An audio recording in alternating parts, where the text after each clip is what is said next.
Monggo dinilai mawon. Assalamualaikum warahmatullahi wabarakatuh. Waalaikumsalam. Bismillah, alhamdulillah, wasyukurillah, wassalatu wassalamu ala rasulillah, la haula wa la quwwata illa billah, amma ba'du. Yang kami hormati dan kami takdimi Bapak Dr. Andi Sudadi MPTI selaku pengampu mata kuliah Manajemen Pendidikan Islam.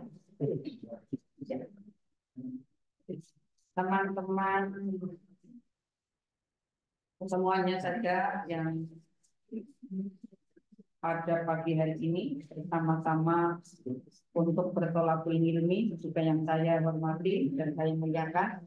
Untuk tugas kali ini kami akan memaparkan dengan judul Manajemen Sistem Imbalan, mengambil dalam meningkatkan sumber daya manusia pendidikan. Tugas ini berdua untuk memenuhi persyaratan berbagai ujian mata kuliah manajemen sumber daya manusia. Kemudian makalah ini dibuat oleh kami berdua, yaitu Bu Fitria Zahra Rahmayanti SPDI dan saya sendiri Bu Mita. Tapi ini yang berkontribusi besar ini Pak dosen nilainya akhirnya Bu Fitria. Kemudian saya selaku moderator ini akan nanti bersama-sama berkolaborasi untuk bisa saling membantu untuk makalah ini. Kemudian Bu Fitria yang selaku pengamat. Kepada Bu Fitria kami persilakan dan nanti kepada teman-teman semua kami mohon masukannya untuk menjadi makalah ini menjadi makalah yang lengkap. Kepada Ibu Fitria disilakan. Terima kasih Bu Mutia yang telah membuka acara pada kegiatan hari ini. Bismillahirrahmanirrahim. Assalamualaikum warahmatullahi wabarakatuh. Waalaikumsalam warahmatullahi wabarakatuh. Yang kami hormati Bapak dosen pengampu mata kuliah Manajemen Sumber Daya Manusia Pendidikan serta teman-teman pasca sarjana manajemen yang kami banggakan. Pada hari ini kelompok kami, saya dengan Bu Mutia, mendapat tugas untuk mempresentasikan makalah dengan tema topik sistem imbalan. Pada hari ini kami akan mengambil judul Manajemen Sistem Imbalan dalam Meningkatkan Sumber Daya Manusia Pendidikan. Sebagaimana kita ketahui, kalau misalkan kita mendengar kata imbalan ya, Bu, Pak, siapa sih yang tidak sedang dengan imbalan atau kompensasi? Pasti semuanya ya tersenyum dan berbahagia seperti itu ya. Ya, kompensasi atau imbalan menurut Dr. Andes Hussein Umar MMSE adalah segala sesuatu yang diterima oleh pegawai berupa gaji, upah, insentif, bonus, premi, pengobatan, asuransi, dan lain-lain yang sejenis yang dibayar langsung oleh perusahaan. Ada banyak pengertian yang menjelaskan sistem kompensasi menurut para ahli. Baik itu dari pakar ekonomi maupun dari pakar pendidikan.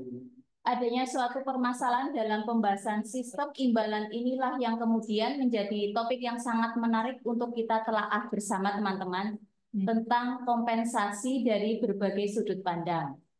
Permasalahan yang sering muncul diantaranya adalah diskriminasi atau perbedaan yang tidak wajar dan tidak adil, tidak transparan dalam penyaluran kompensasi tersebut, sehingga pemerintah dalam hal ini harus menindak tegas terhadap oknum atau lembaga ataupun perusahaan yang tidak memberikan kompensasi secara adil menurut undang-undang yang berlaku kepada para pegawai ataupun karyawannya. Kembali ke regulasi atau peraturan perundang-undangan, banyak yang mengatur tentang sistem imbalan tersebut seperti Undang-Undang Nomor 13 Tahun 2003 tentang Ketenagakerjaan, kemudian termasuk pasal 94 yang berisi tentang hubungan kerja, perlindungan, pengupahan, dan kesejahteraan karyawan.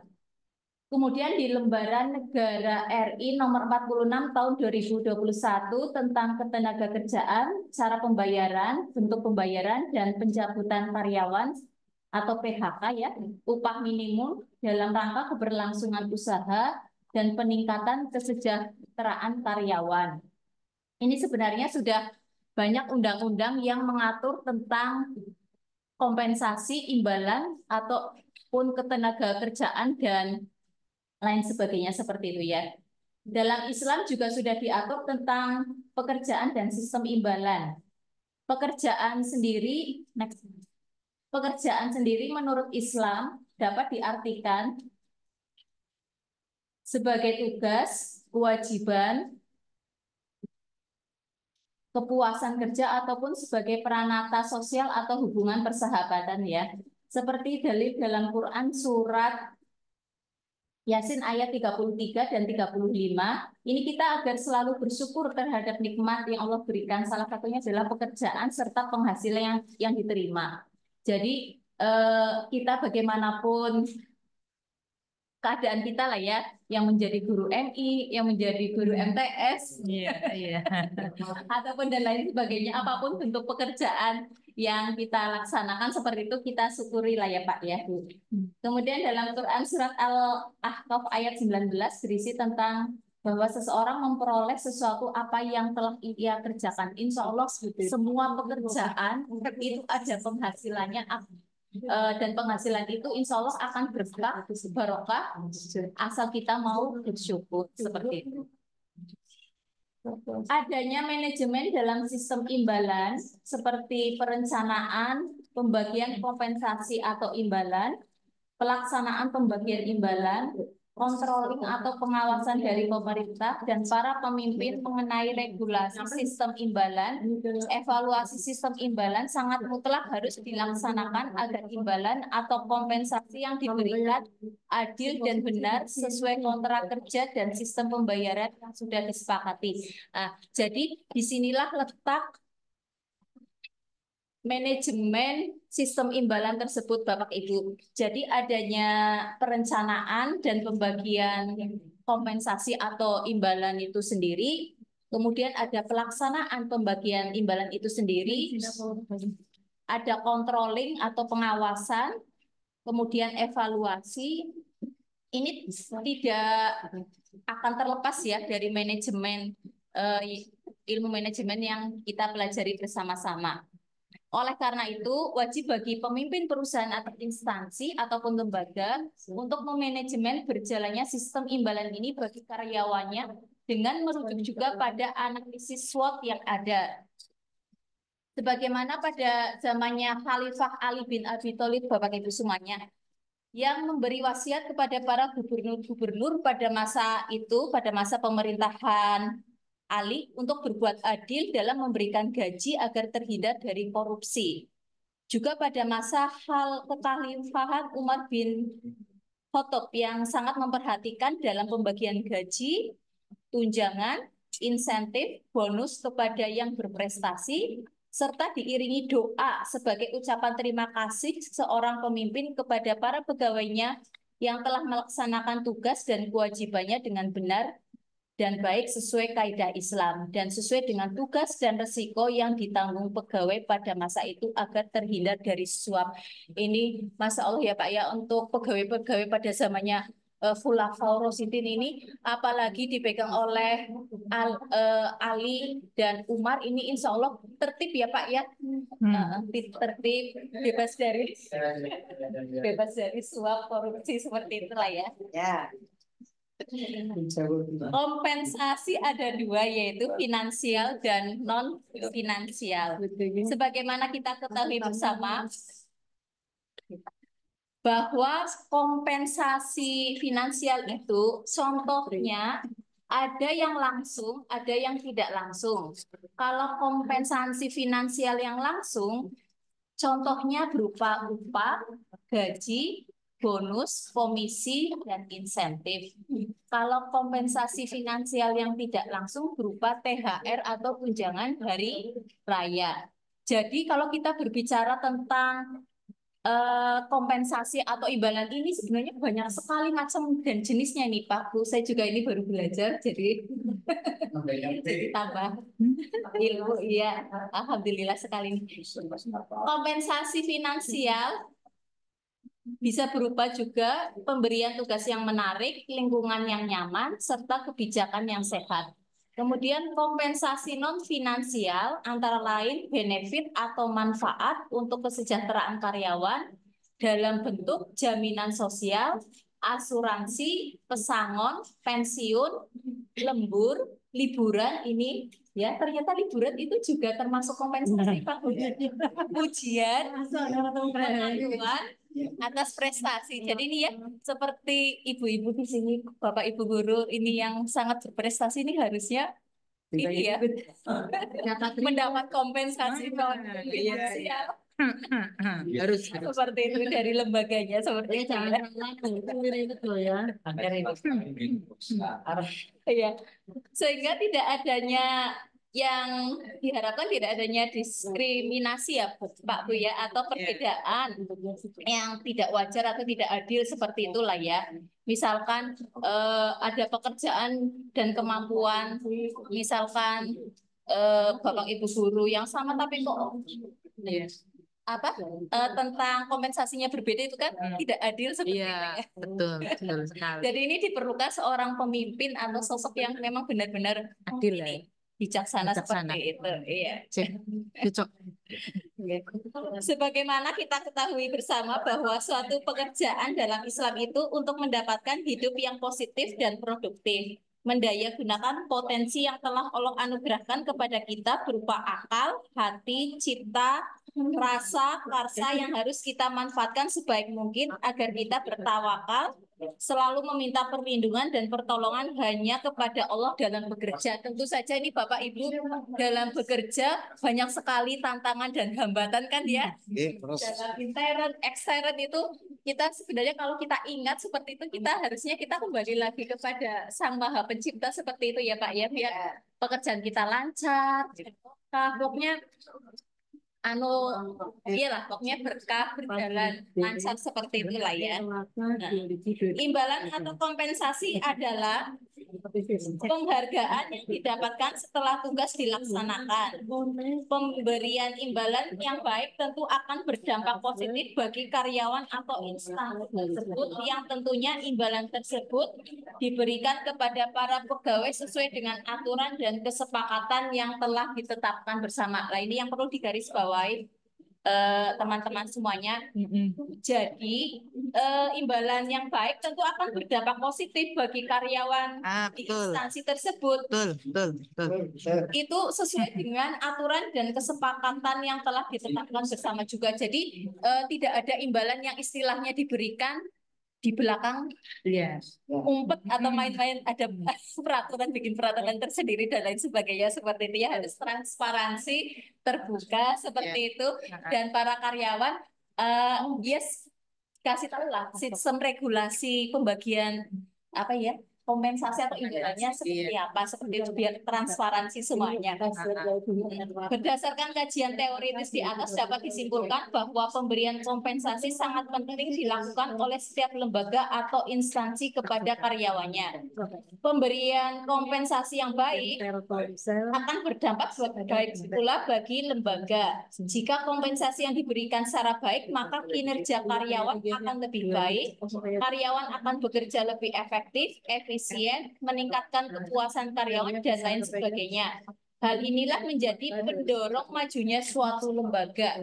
Kalau misalkan kompensasinya itu tidak transparan, tertutup, dan karyawannya tidak tahu regulasi seperti kompensasinya, kan pasti ada itu ya. Tidak hutang seperti tidak terasa nanti bisa juga karyawan yang berkualitas nanti bisa dari lembaga itu kita sendiri yang rugi ya yang harusnya kita bisa merekrut karyawan yang berkualitas untuk memajukan lembaga kita, hanya karena tidak transparansi kompensasi itu menjadi berkurangnya karyawan yang berkualitas seperti itu. Hal inilah yang menjadi pendorong maju mundurnya suatu lembaga. Jika karyawan telah menunjukkan keloyalitasannya dan kinerja yang optimal, maka wajar untuk mendapatkan imbalan sesuai haknya. Iya. Dalam Quran Surat An-Nahl ayat 97 dan Al-Kahfi ayat 30 yang menjelaskan bahwa orang yang beriman, ini juga dalam Al-Quran juga sudah diterangkan, orang yang beriman dan mengerjakan kebajikan saja akan mendapatkan pahala yang lebih baik. Islam memuliakan pekerja yang bekerja dengan baik dan benar. Pemimpin memberi hadiah atau bonus jika pemimpin memberikan hadiah atau bonus jika diniatkan dengan ucapan terima kasih sebagai dorongan agar karyawannya tetap loyal, maka itu dibenarkan. Jadi ini bukan suap menyuap ya. Kalau misalkan secara logika gitu, oh ini karyawan ini pegawai ini mempunyai kualitas yang bagus seperti itu. Jadi pemimpin wajar saja dibenarkan, tidak disalahkan memberi hadiah atau bonus, diniatkan dengan ucapan terima kasih. Ini ada ininya memang ya, ada dalilnya seperti itu dibenarkan dalam Islam. Iya. Islam juga menekankan sistem adil dan objektif, ini yang paling penting ya dalam pemberian gaji sesuai dengan Quran Surat Al-Maidah ayat 8, karena keadilan dekat dengan ketakwaan. Kemudian tujuan imbalan antara lain agar karyawan lebih produktif dan efisien dalam bekerja, termotivasi, betah, dan mendapatkan karyawan yang berkualitas sehingga menghasilkan sumber daya manusia yang unggul agar tujuan organisasi lembaga pendidikan dapat tercapai karena adanya sikap loyal dan puas dari pegawainya karena kompensasi yang adil. Kemudian prinsip imbalan diantaranya ada rencana pembayaran yang sesuai dengan beban dan tanggung jawabnya, adanya keadilan, lalu karyawan diberitahu secukupnya tentang prosedur pembayaran. Karyawan tersebut juga harus mempunyai kompetensi jika ingin mempunyai kinerja dan prestasi kerja hasil yang baik agar imbalan yang diperoleh memang benar-benar sesuai dengan kompetensi yang dimiliki karyawan tersebut.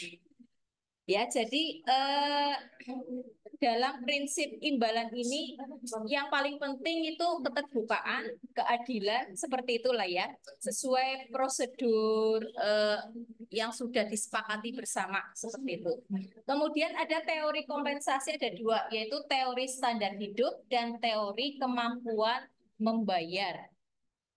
Teori standar hidup itu sendiri artinya bahwa kompensasi diberikan dengan mengukur standar hidup yang layak, aman, dan sejahtera. Misalkan adanya jaminan pensiun, ya. Jadi ini kompensasi itu diberikan menurut teori standar hidup. Jadi kalau misalkan pegawai negeri seperti itu sampai umur 60 ada tunjangan pensiun, ya harus diberikan seperti itu.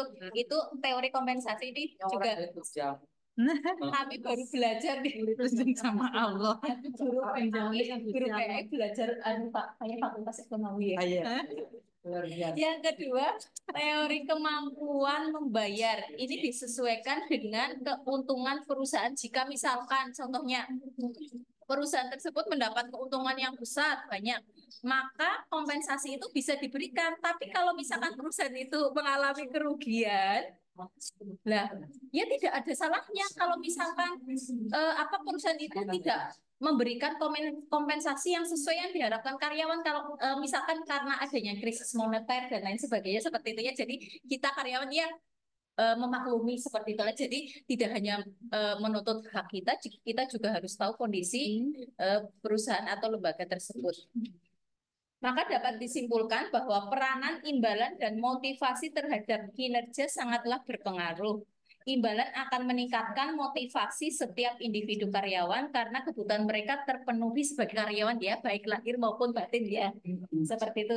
Sehingga motivasi untuk mencapai kinerja terbaik pun ada dengan melihat adanya imbalan yang menjamin kebutuhan baik karyawan yang memiliki prestasi yang lebih baik. Jadi ini tidak ada diskriminasi seperti itulah.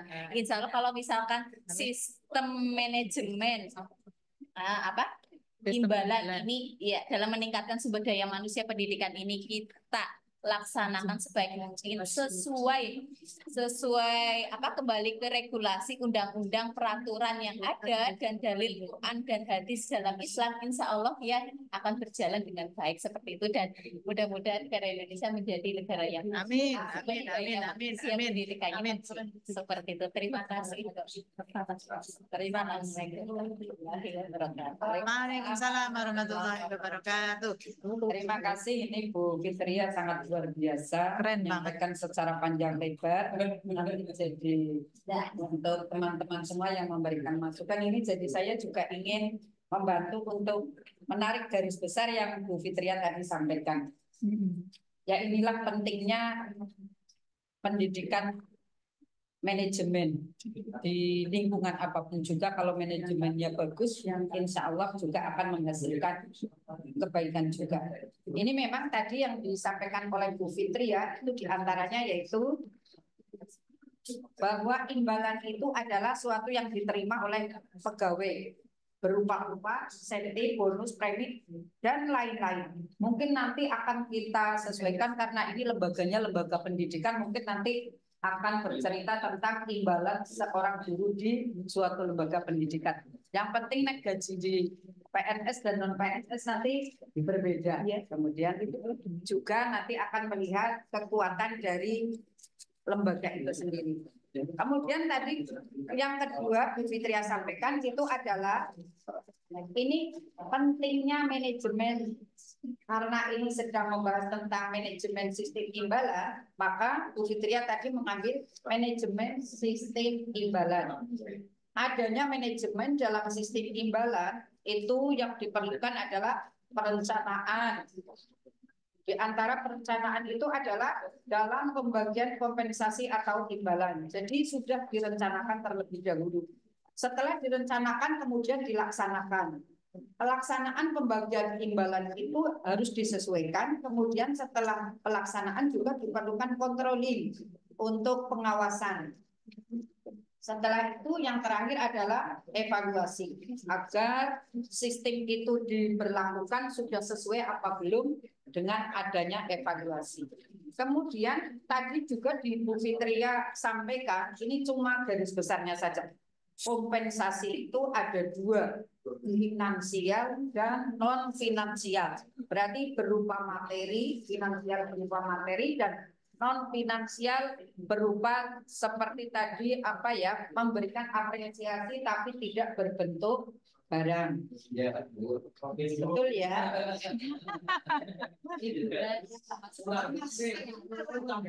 Iya, termasuk tadi malah untuk hiburan saja itu termasuk Kompensasi, iya. ya, apalagi nanti kalau liburan ya. Berarti ya bulan harus ini ya harus saja ada liburan. Jadi nanti mungkin lembaga bisa mengadakan kompensasi dengan cara liburan bersama dengan semua, mengadakan family gathering apa ya, itu juga sebagai apresiasi. Dan aku cocok tapi aku dulu bagian tapi yang nanti bisa untuk usul. Ya, jika kompensasi diberikan secara baik, maka kinerja karyawan itu juga akan lebih baik. Jadi ada sistem manajemen yang bagus. Jadi kalau betul-betul kita memberikan kompensasi itu sesuai dengan orang itu berhak menerima, insya Allah akan menjadikan kebaikan. Karena hal ini yang bisa menjadi pendorong majunya suatu lembaga. Jadi ngesuk naik dua lembaga kudu sering ada kompensasi. Pada termasuk itu menjadi kenyamanan. Jadi nyaman di sebuah lembaga, maka dia akan merasa sebuah rumahnya sendiri. Ya, betul. Untuk memajukannya itu kinerja. Apa ya? Betul. Jadi biasanya tidak ukur dituntut untuk bekerja baik, tapi hak dan kewajiban itu harus seimbang. Nah, adanya yayasan. daftarlah. Tujuan imbalan antara lain agar karyawan lebih produktif. Ini memang bertujuan seperti itu. Agar karyawan lebih produktif dan untuk memberikan motivasi. Hasil dari motivasi jadinya betah. Jadinya betah di lembaga itu. Betul. Ya, kemudian yang hasil sangat diharapkan adalah karyawan yang berkualitas sehingga bisa menghasilkan sumber daya yang unggul. Ketika jadi guru yang baik, insya Allah di situ nanti akan mencetak generasi-generasi yang unggul. Ini kayaknya tadi yang disampaikan oleh Bu Fitri, saya menyampaikan dari besarnya saja. Adapun prinsip imbalan itu diantaranya adalah kita membuat rencana pembayaran yang sesuai dengan beban dan tanggung jawabnya. Jadi kalau memang apa ya istilahnya, kan kemarin baru saja membahas tentang yayasan. Yayasan itu biasanya dominan sistem kekeluargaan ya. Tapi kalau manajemennya sudah bagus, itu tidak. Yayasan akan memberi upah, akan memberikan bayaran sesuai dengan beban dan tanggung jawab. Sehingga di situ ada unsur keadilan. Kalau sudah sesuai dengan tanggung jawab, insya Allah keadilan itu akan dicapai, kemudian karyawan itu akan merasa nyaman karena pembagian imbalan itu sesuai dengan prosedur. Begitu apa ya? Cocok. Kemudian prinsip imbalan. Ya, prinsip imbalan itu diantaranya tadi sudah disampaikan. Yang penting itu adalah pembayaran itu diberikan sesuai dengan beban dan tanggung jawab agar menimbulkan keadilan, sehingga kalau menimbulkan keadilan karyawan akan menjadi lebih nyaman. Hanya rampung gitu. Itu nanti Bu Fitria masih ada masukan? Menambahkan sedikit, di samping imbalan atau kompensasi sebagaimana kita kenalkan biasanya cuma gaji-gaji seperti itu aja ya Kak ya. Ini sebenarnya banyak sekali kompensasi atau imbalan, diantaranya tunjangan insentif itu diberikan untuk memotivasi. Jadi sifatnya tidak tetap seperti itu, hanya sewaktu-waktu saja. Contohnya pada finansial intensif seperti bonus, komisi. Kemudian non-finansial insentif seperti hiburan. Ini hiburan juga pelatihan. Iya. Iya, seperti itu. Lalu sosial insentif ada juga, sikap rekan kerja di suatu lembaga itu harus baik gitu ya, biar nyaman seperti itu. Terus jiwa tolong menolong dan lingkungan yang nyaman itu juga termasuk dalam kompensasi insentif itu yang masuk ke sosial insentif. Kemudian ada penghargaan, ini juga kompensasi juga, yaitu perasaan diterima, diakui di lingkungan bekerja. Ya, kalau misalkan Bapak Ibu ini sudah merasa nyaman, alhamdulillah seperti itu. Kalau misalkan pun belum seperti itu ya, ya kita inilah ya, niat untuk ibadah saja seperti itulah ya, nyaman seperti itu. Insya Allah ya dinyaman-nyamankan seperti itu. Perasaan diterima di lingkungan kerja sehingga hubungan antar pegawai ini menjadi baik. Kemudian untuk penghasilan finansial itu sendiri bisa kompensasi tentang perawatan medis seperti itu ya, dan lain sebagainya. Ada juga tentang loyalitas, kemudian komitmen itu sendiri. Banyak sekali macam-macamnya. Ya. Nanti kita akan bahas sharing bersama. Iya, udah. Terima kasih. Terima kasih sangat luar biasa. Kemudian bila ada dari teman-teman yang ingin menyempurnakan, memberikan masukan, mungkin nanti biasanya akan membawa contoh dari lembaga masing-masing. Diharapkan di sini untuk suatu media sharing apa ya. Monggo kami persilahkan untuk teman-teman memberikan masukan dari materi yang saya dan Bu Fitria bawakan. Monggo ya, ya, monggo supaya rame lah. Iya. Kelihatannya nggak itu ya sepi. Iya. Itu kan sangat prinsip dan teori ya. Iya, betul. Iya. Bagus. Kompensasi. Ini kerjanya baik. Maaf. ya kan? Iya. Seharusnya. Itu seharusnya seperti itu. Pak. Iya. Ya, seharusnya. Tapi yang terjadi itu bila sebaliknya gimana? Oh, ini udah dikasih ini, tadi ini tuh hadiahnya ribet-ribet, udah blek baik malas. Karena apa? Saya memahami bahwa yang namanya kemalasan ini bukan sebuah hal yang bisa dirontokkan dengan uang, dengan ribet, dengan energi. Tapi ini sebuah karakter yang sudah belum sum-sum. Ya, sikap jenengan itu sebagai seorang manajer, ini manajemen ini. SDM itu bagaimana? Kalau hanya sekedar masih ini itu tidak dikit dengan hal yang lainnya supaya ini kualitasnya bertahan lama gitu loh ya. Gimana itu seperti itu? Oh iya, ini Singkat. ya, Pak Jamari ini sangat luar biasa. Tapi kan karakter itu ketika dibawa seumpama ikut menjadi pendidik di tempatnya Pak Jamari dengan karakter yang kurang baik. Siapa tahu nanti ketika apa yang masuk di lembaga itu ke bawah teman-temannya menjadi baik juga bagus. Nek memang esi Bandung sung-sung. Tadi bahasannya Pak Jamari kan Bandung sung. Iya, biasanya itu nanti ada SP. Jadi jangan langsung ada pemutusan sepihak, tapi minimal kita ada peringatan kalau memang itu bisa berubah menjadi lebih baik.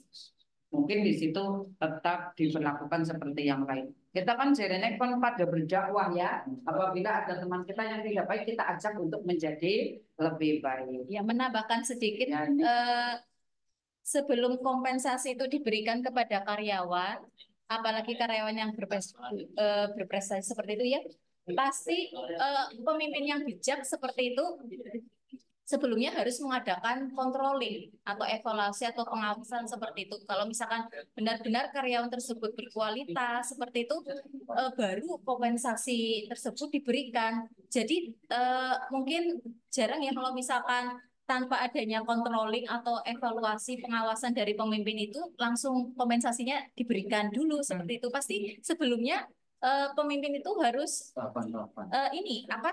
harus memanage seperti itu, memanage tentang kapan imbalan itu diberikan, karena di prinsip imbalan kan ada rencana pembayaran sesuai dengan beban dan tanggung jawabnya. Kalau misalkan belum tahu hasil dari hasil dari kinerjanya seperti itu, jadi ya jangan dulu diberikan kompensasi tersebut seperti itu. ya, jadi ini kan yang perlu itu ada pertama kali ketika direncanakan, kemudian juga ada controlling, kemudian ada evaluasi. Itulah evaluasi yang sebetulnya sangat kita perlukan. Apakah sistem itu masih perlu berlaku atau harus diubah ketika dievaluasi? Monggo dari teman-teman. Saya mungkin kalau kita buat rinciannya, kalau di perencanaan itu berarti kita buatnya SOP-nya ya. Iya. Kita buat SOP-nya itu yang jelas gitu.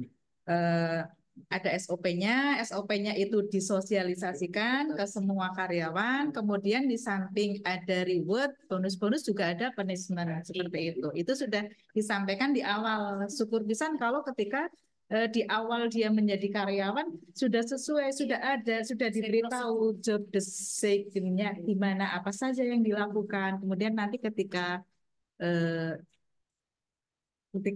melakukan sesuatu yang melanggar, apa saja punishment-nya seperti itu. Bonusnya juga apa saja jika melakukan sesuatu yang berharga atau membuat harum sekolah prestasi ya. Seperti itu sih saya kira.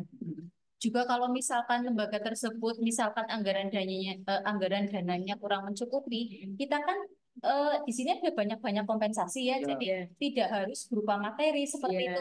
Pemenuhan kebutuhan fisik, psikologis karyawan juga termasuk kompensasi seperti itu. Iya, betul. Jadi bisa terhandle lah kalau misalkan ada kendala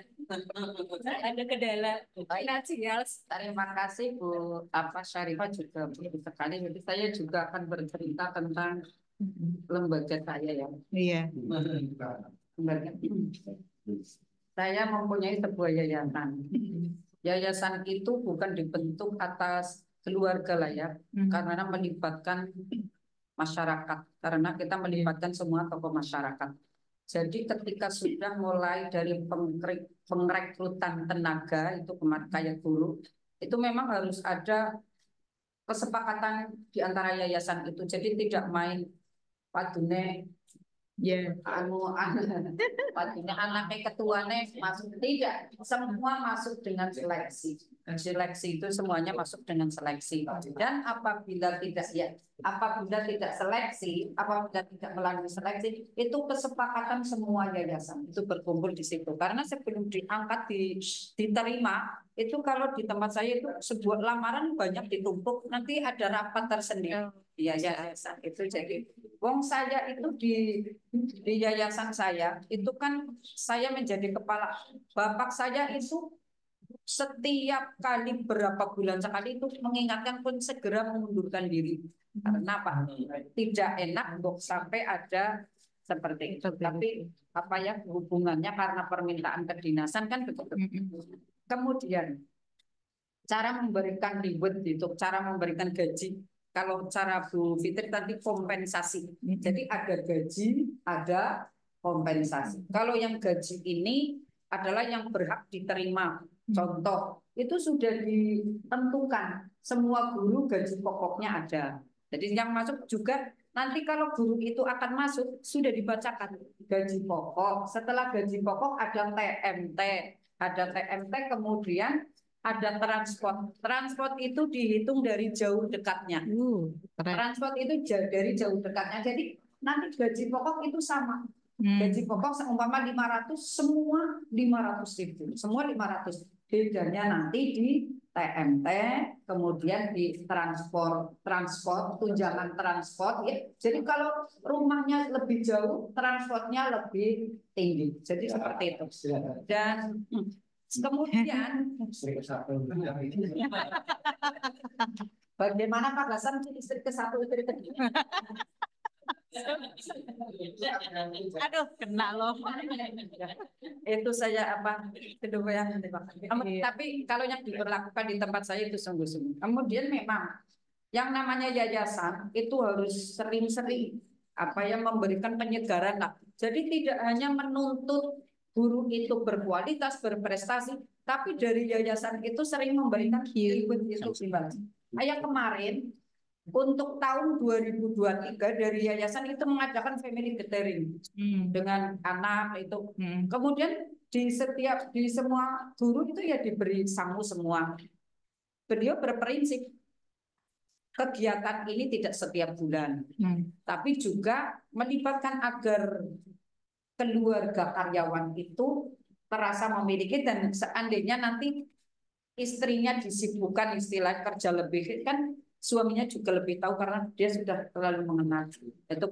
Itu sering itu mungkin yang termasuk yang disampaikan oleh Bu Fitria tadi, kompensasi. Kemarin di awal tahun kita mengadakan juga lagi untuk guru-guru saja, tidak dengan keluarga, tapi membahas pelaksanaan pembelajaran semester 2 disertai dengan kegiatan PPDB. Kita adakan di Baturaden. Dulunya di semua itu bis di Baturaden. Kemarin saya juga pertama bangunan di Baturaden itu. Jadi di sana tidak cuma plesir, tapi kita membuat perencanaan bagaimana cara penjaringan murid baru siswa itu bagaimana. Dan gurunya juga dari yayasan dikasih transport, itu tidak cuma diajak secara makan di sana. Itu mungkin sebagai sebagai tanggung jawab yayasan juga, karena yayasan mempunyai program, guru itu sebagai pelaksana. Kayaknya kalau tidak ada kerjasama yang baik keduanya, yayasan itu juga akan terbengkalai. Kecuali itu yang kembali lagi ke kekuatan keuangan yayasan itu ya memang seperti itu keuangan. Saya juga berbicara ini mungkin bagi yayasan yang masih baru.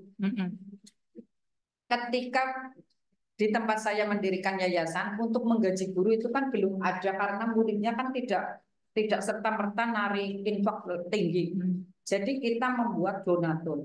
Itu di antara orang Pertamina banyak sekali yang menjadi donatur tiap bulan. Jadi kalau memang tidak ditarik, dia akan besok memberikan double.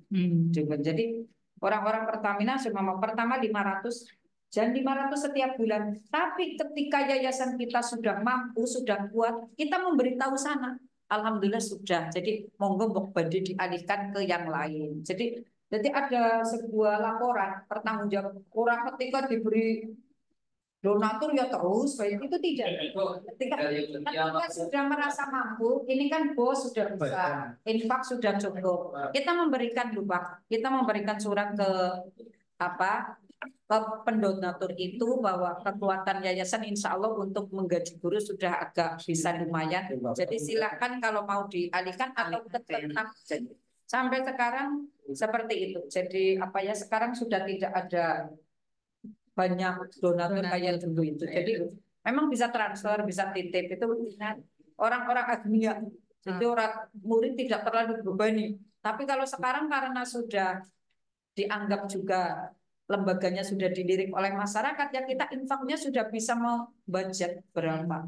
Dulu kan tidak berani karena masyarakat belum bisa melihat hasilnya. Nah, ya kira-kira kayak gitu. Itu yang bisa saya sarankan dari apa yayasan saya.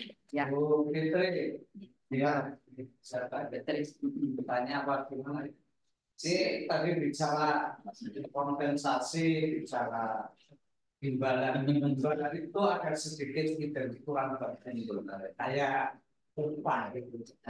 Ini yang ceritanya gaji kalau PNS itu sudah ada tahun, artinya gaji pokok, kemudian tunjangan barangkali untuk PNS dulu kan dapat tunjangan suami atau istri anak itu jatahnya berapa dan Istrinya dua berapa? kalkulasi sekian. Kalau istrinya dua itu juga yang ada istrinya tiga nggak masalah. Ya. Ada nanti regulasinya. Sudah dibuat. Yang penting rokok. Aduh. Tadi bicaranya tentang memang menarik. Artinya masalah. Kalau di lembaga pendidikan formal yang seperti ataupun apa yang saya tanyakan diperoleh dari mana ya kompensasi selain gaji itu katakanlah bahasanya uang seripilan, uang tahunan. Oh, saya tidak cerita ini, saya tidak cerita desa ya. Ya. Ini kalau cerita yayasan sama. Ini cerita yang di lembaga formal milik negara. Ya, menang nggak betul. Ini kan sudah ada budgetnya, mereka gajian kepala sekolah tunjangannya seperti itu. Nah, seripilan itu saya tanya, itu dapat seripilan apa enggak? Jangan dijawab. Dapat seripilan dasi.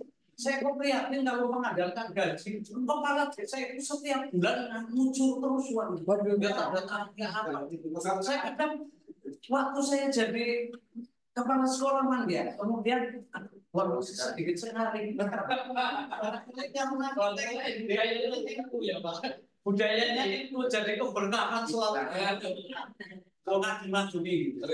Tapi ketika sudah di desa itu sudah beda, apalagi di proyek kalau misalnya hingga ke dewan 1 tahun itu ada 8 proyek umpamanya 205% untuk desa untuk saya 200 berapa 5% yang saya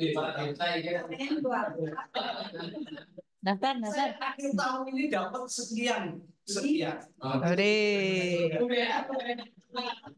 ini mau lebih cuma ini bom-bom-bom-boman ya nyantai aja nih. Iya, ini sekedar sharing, Pak. Jadi gini, itu tadi apakah ada sipilan di luar itu?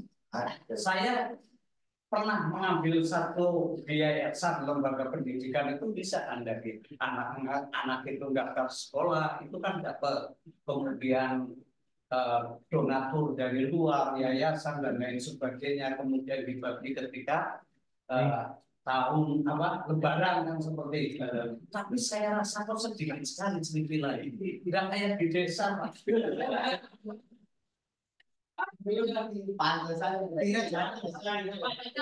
Mana sih Pak? Makanya lebih saya kan dulu. Makanya lebih besar ditonjolkan nilai ibadah dan berkahnya saja. kalau saya memupuk kapitalis ini, ya, kemudian akan kami tasawufkan. Waduh, siap menarinya dengan tasawufkannya kepada warga dong. Kita Jadi, ya, Iya, Indonesia. Ya, seperti kepala desa di sini kan terus belum jadi kepala desa. Ya. Sekarang udah jadi kepala desa. Mari kita syukuran. Ditasarufkan. Kemudian Bu Fitri, itu tadi kira-kira seandainya panjenengan itu sudah PNS, gitu. Mungkin tidak. Kok amin berarti belum ya? Belum. Oh, gitu. Impasing. Nah, itu siapa dari apa itu penjaringan saya jadi perangkat desa besok pasti minta lulus. Kalau perangkat itu dapat sanksi, ya tambahan penghasilan itu bobok 1,5 baru. Ya, ini kalau dihitung lumayan nanti 3 bulan. Kemudian silpatnya itu 2 juta sekian belum itu jangan tunjangan. Ya toh? Ya. Kemudian kalau saya desanya maju menjadi desa wisata, PAD-nya dongkrak umpamanya 1 tahun dapat sekian miliar, Pak Dinan lebih besar gajinya daripada Pak ini. Oh,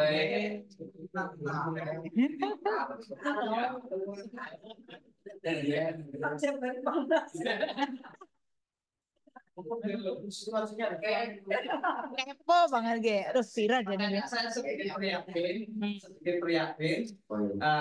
Oleh karena itu saya tanyakan, karena saya pesimis betul bahwa selipilan guru itu hanya terjadi di semester ataupun di setahun sekali.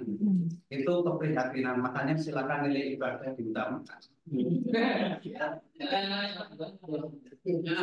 Kemudian saya agar biar semangat panjenengan mencari di luar itu loh, kayak usaha kuliner ataupun apa kan seperti itu. Itu kan bisa, bukan hanya seorang guru mengajar. Jadi kan Pak Dokter ini kan sedang mengembangkan usaha. Ini temanya juga tentang sumber daya manusia, karir. Ini kan terkait sekali. Kenapa? Ya kan kenapa saya tidak membuka peluang usaha di daerah saya itu apa sebesar? Maka itu perlu. Seperti saya juga pribadi punya usaha, ya toh nanti jika bisa main secara pribadi. Kami juga bagian dari usaha.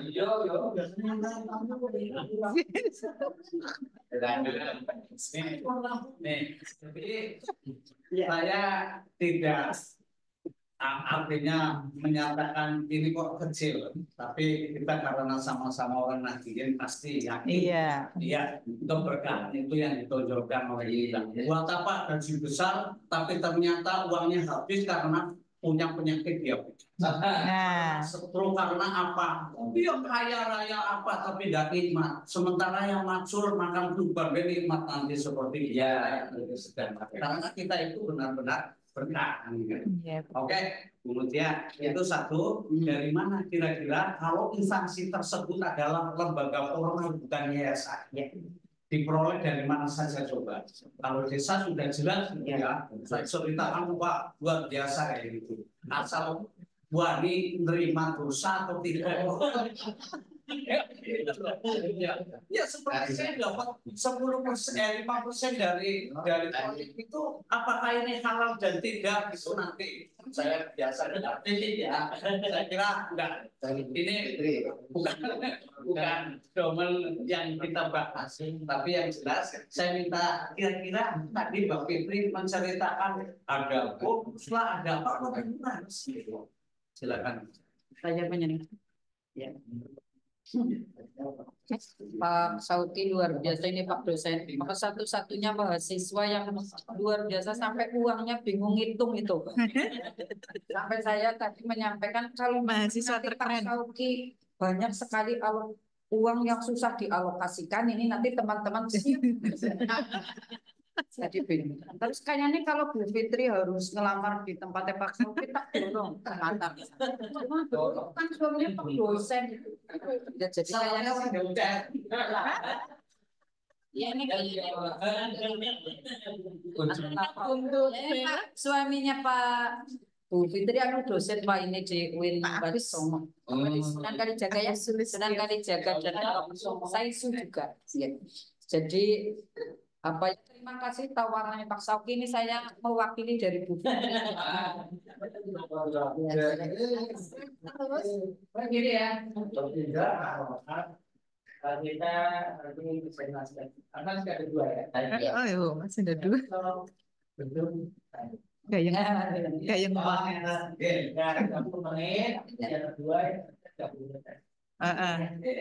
Gayeng banget. Oke, ini bola saya sebentar aja. Senang sih Pak. Nah, kalau nanti sudah disampaikan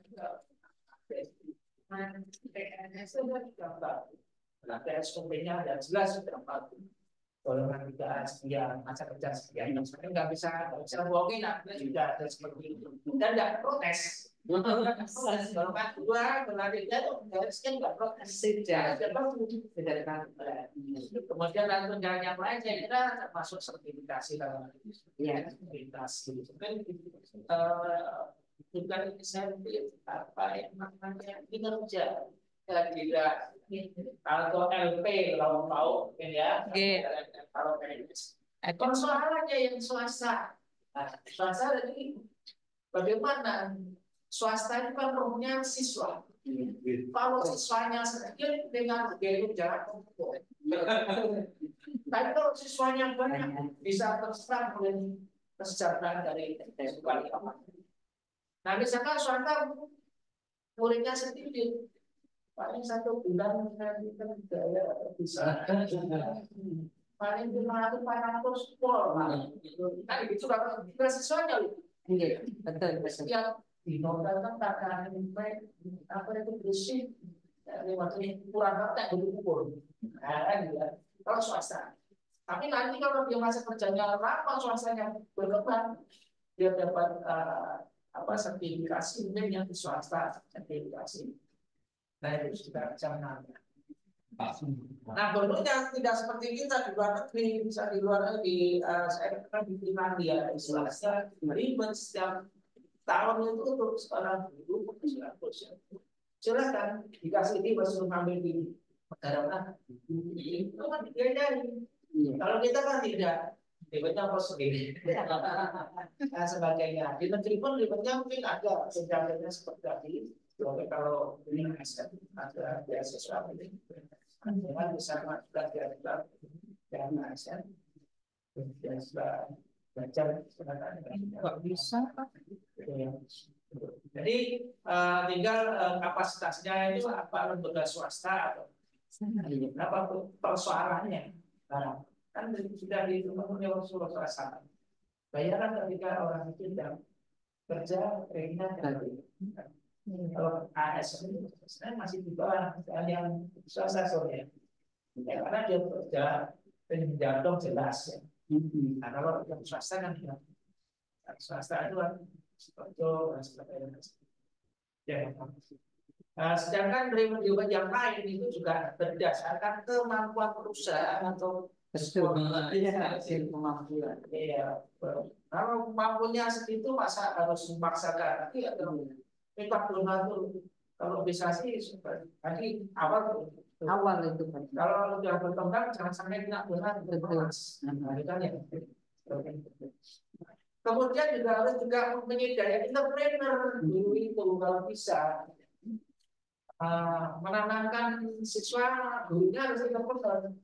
Nek mengandalkan benar Pak Adis tadi mengandalkan guru itu banyak itu. Ya, nah entrepreneur kalau dia sekarang nggak mudah kok dengan ini gitu ya. Dan ini aja panjenengan soal opo, atau opo bagi bahasa. Punya orang di posting ini. Iya. Pesan ada dia nanti kita lakukan. Ada bicara. Sesuatu yang ekonomi. Tidak terpengaruh di sini.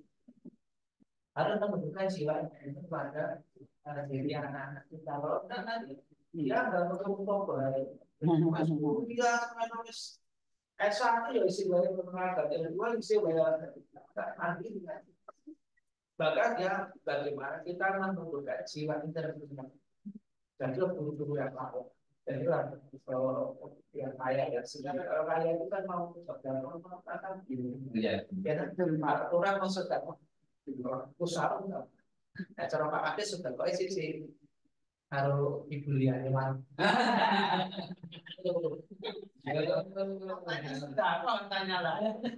Orang Pak itu ada sudah lihat. Boleh kan Pak? Ya. Nah itu ya, jadi memang kita bagaimana kita minta kita untuk coba beri Rasulullah SAW tentang bagaimana upaya ini, bagaimana imbalan ini, syarat konvensi maupun disesuaikan dengan perusahaan atau perusahaan swasta, pendidikan yang mana yayasannya sangat ada penyesuaian disebut, tetapi juga harus memberikan motivasi kalau ada itu dibuat yayasan yang besar punya buahnya peralatan itu punya farmasi peralatan yang dibuat sekarang kita kan masih masalah yang dibangun gedung-gedung saja sumber daya manusianya yang penjagaan seperti itu iya kalau itu kok dari pikirkan balik macam bahasa Jawa terdiri itu bukan emas tipe ini insentif silakan berdasarkan kemampuan. Kalau belum sih nggak apa-apa dengan rumah. Yang berkaitan ini bangun komunikasi kuat, bangun peralatannya, saudaraan, komunitas, manjilitas. Nah seperti itu. Saya kira demikian. Bapak Ibu nanti kelompok berikutnya 30 detik. Maksimal 30 Monggo, yang selanjutnya siapa? Pak Sauki sama Sinta. Yang kedua?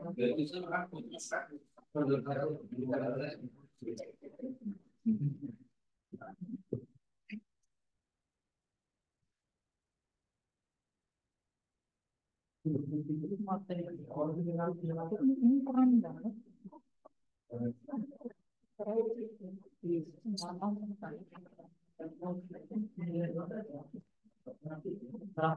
Bu Fitri, pakai punya Pak Lukman. Tadi harusnya disiapin dulu.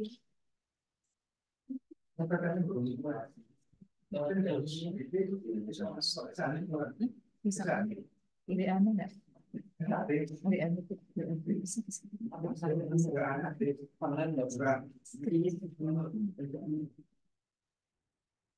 kali mau yang tak itu gimana? Ayam. Kalau mau berkoling-koling ya nih dari oleh itu anu R Waka ya 2022. Nah, ya Pak, sudah bisa. Nah, loh RWAKA 2022 sudah itu udah online. WA tinggal buka WA-nya Pak. Sudah di download belum? Chrome. Mas Lukman. Dia bertanya. Laptop jenengan? Oh iya, kan orang bisa ya.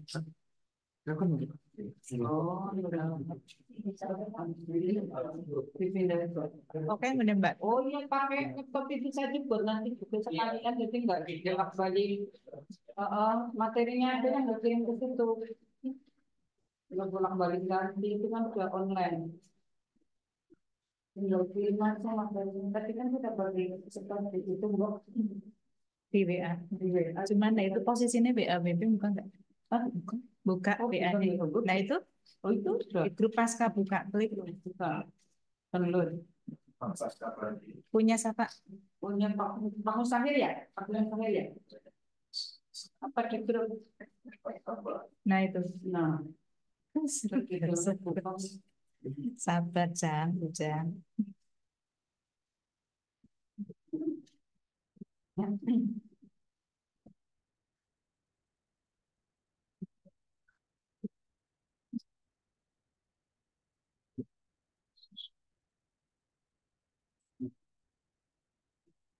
Ya.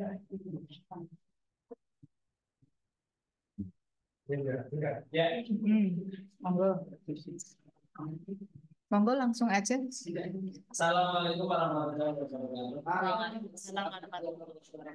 Bismillah, alhamdulillah, wassalamu ala rasulillah. Al-Mukarram, Bapak dosen, beliau Bapak Dr. Sudati MPTI yang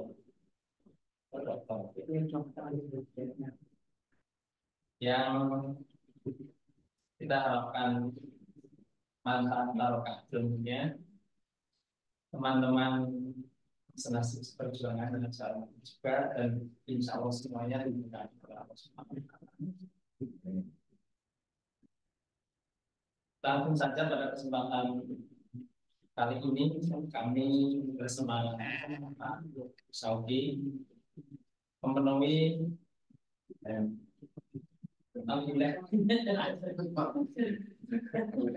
melaksanakan tugas dari Bapak dosen dengan materi perencanaan karir dan pengembangan SDM.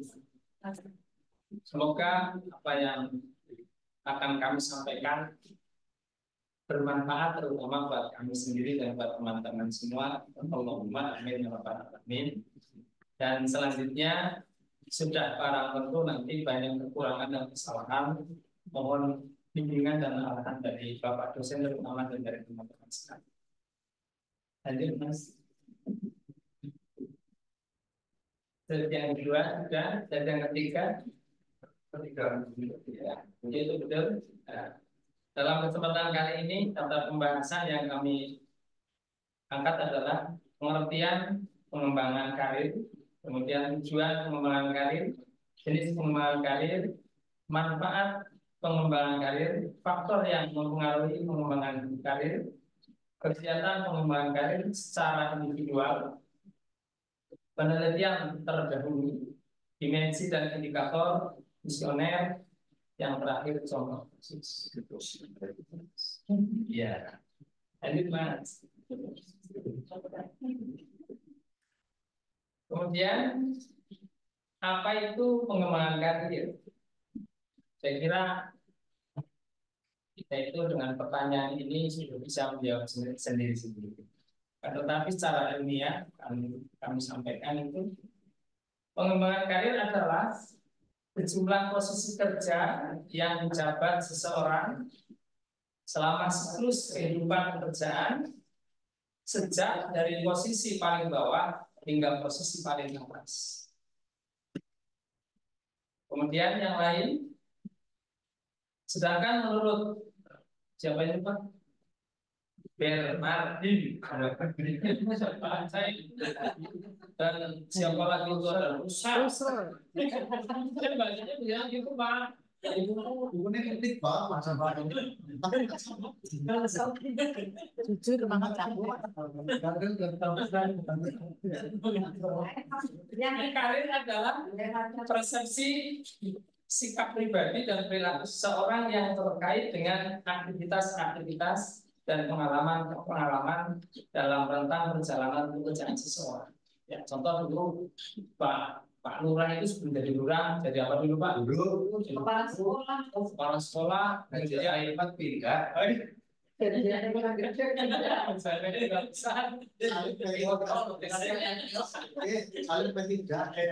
alhamdulillah sekarang menjadi Pak Lurah yang begitu hebat. Semoga dia panjang umur dan istrinya berkah dan manfaat. Istrinya nambah 3. Alhamdulillah. Lanjut Mas, ada tunjangannya masalah satu. Tujuan pengembangan karir. Ini karena kita pelaku karir otomatis punya tujuan pengembangan. Ada 6 yang nomor 1 membantu dalam pencapaian tujuan individu dan perusahaan. Di suatu perusahaan agar menjadi bisa yang berkembang itu secara manajemen perusahaannya maupun manajemen pribadi untuk personalnya harus mempunyai tujuan karir. Yang kedua, menunjukkan hubungan kesejahteraan pegawai. Ini tadi sudah dibahas. Yang ketiga, membantu pegawai menyadari kemampuan potensi mereka. Jadi kalau nggak ada tujuannya, nanti bisa ada pemaksaan kehendak. Mampunya jadi TU dijadikan kepala, mampunya jadi guru dijadikan apa namanya kepala dan lain sebagainya. Yayasan, yayasan. Yang keempat, memperkuat hubungan antara pegawai dan perusahaan. Jadi kalau nggak ada tujuan pengembangan karir, suatu perusahaan itu pernah perlu karyawannya juga. Yang kelima, mengurangi apa itu? Turnover dan biaya kepegawaian.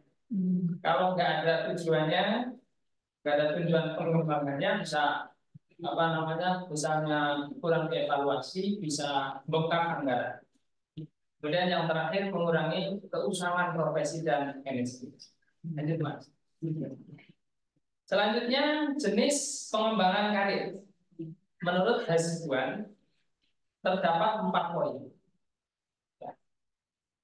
Satu, pengembangan karir yang bersifat sementara. Ya, ada. Contohnya apa Pak? Dulu mungkin suatu saat bisa jadi wali kelas, kemudian tahun sekarang tidak atau bukan seperti itu. Ada yang bersifat tetap. Ya, itu seperti TMT itu selalu meningkat dan ada ya semakin lama semakin banyak. Kemudian ada yang bersifat seksil dan yang terakhir bersifat kering. Kayak ini mungkin hanya kering saja sudah ditutup pekerjaan tapi mungkin orangnya seperti next Mas. Manfaat pengembangan karir ini sangat bermanfaat. Manfaat bagi karyawan menggunakan potensi seseorang dengan sepenuhnya. Jadi agar tidak ada potensi yang tidak digunakan, maka harus dikembangkan karirnya agar bisa dipergunakan secara maksimal. Menambahkan tantangan dalam bekerja. Kalau nggak ada pengembangan karir itu tidak ada tantangan bekerja. Kemudian meningkatkan otonomi individu jelas. Meningkatkan tanggung jawab. Kalau nggak ada pengembangan karir, tidak ada tanggung jawabnya. Toh kadang-kadang karirnya tidak dikembangkan, tanggung jawabnya kurang. Siapa mereka? Mungkin saya. Kemudian yang terakhir, meningkatkan kepuasan kerja dan loyalitas. Terakhir. Pengembangan karir bagi perusahaan diantaranya satu,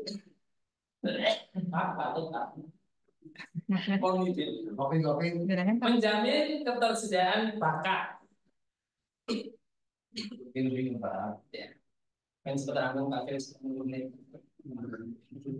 Mempertahankan karyawan yang berkualitas.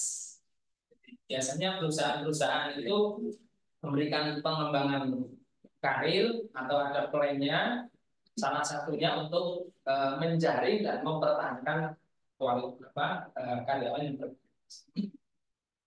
Menjamin agar kelompok minoritas dan wanita mempunyai kesempatan yang sama untuk meningkatkan karir. Sudah seperti ini di Indonesia, termasuk dalam semua pekerjaan muncul aturan 30% harus dari wanita. Maaf ini saya ikutan di Bawaslu. Kemarin baru perekrutan PTPS, jadi mohon maaf kemarin tidak saya sambung. Dan itu ternyata perekrutan pengawas TPS itu harus melibatkan minimal 30% wanita. Itu walaupun pada kenyataannya mungkin yang masuk itu bisa 50%. Yang selanjutnya mengurangi frustasi karyawan karena ada pengembangan karir. Kalau tidak, dari dulu saya itu kok jadi terus tidak ada peningkatan itu bisa frustasi dan berubah. mendorong adanya keanekaragaman budaya dalam suatu perusahaan. Yang terakhir, meningkatkan nama baik perusahaan. Lanjut, Mas. Faktor-faktor yang mempengaruhi pengembangan karir. Ada 7 faktornya menurut yang pertama, prestasi kerja yang memuaskan. Jelas. Pak Karim, ampun ya. Kerjanya berprestasi, maka akan lebih cepat dinaikkan karirnya. Yang kedua, pengenalan oleh pihak lain. Yang ketiga, kesetiaan pada organisasi. Yang keempat, pembimbing dan sponsor. Yang kelima, dukungan para bawahan. 6, kesempatan untuk bertumbuh. Yang terakhir, berhenti atas permintaan dan kemauan sendiri. Jadi, Mas, selanjutnya kegiatan pengembangan karir secara individual, prestasi kerja. Apa itu, Mas? Bacakan, Mas. Iya. Saya nggak bisa. Exposure. Iya. Yang ketiga, permintaan berhenti. Kesetiaan pada organisasi, mentor dan sponsor. Yang terakhir, kesempatan untuk berkembang. Jadi monggo bagi individual yang ingin bertambah karirnya, itu ada plan-nya seperti itu. Kemudian penelitian terdahulu. Next aja ini. 1. Akwanul Akmal dan kawan-kawan 2018. Pengaruh pengembangan karir terhadap kepuasan kerja karyawan. Nomor 2, pengaruh pengembangan karir terhadap kinerja karyawan di PT Telkom Malang. Dan seterusnya next Pak. Next slide. Next. Ya. Kemudian dimensi dan indikator. Ya, baca sendiri aja. Fungsioner, Mas. Terus. Nah, ini ada SS, ada S, ada RR, ada PS, ada STS. Aduh, next deh. Untuk yang isi pernyataannya dibaca sendiri. Kalau SS itu sangat setuju, ragu-ragu, tidak setuju, sangat tidak Lanjut. Contoh kasus, insya Allah. Iya, kasus Bang. Kesimpulan. Nah, cocok. Setiap karyawan harus mendapatkan kesempatan yang sama dalam setiap promosi setelah. Sarana dan prasarana dari perusahaan harus bisa memenuhi kebutuhan karyawan untuk meningkatkan kinerja karyawan. Setuju? Terima kasih. Assalamualaikum warahmatullahi wabarakatuh.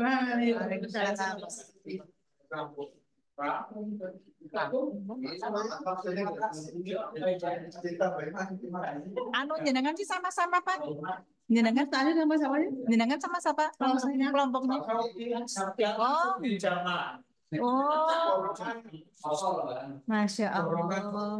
Jangan guys, jenengan. Ada pertanyaan saya bagian jawab ya. Oh iya.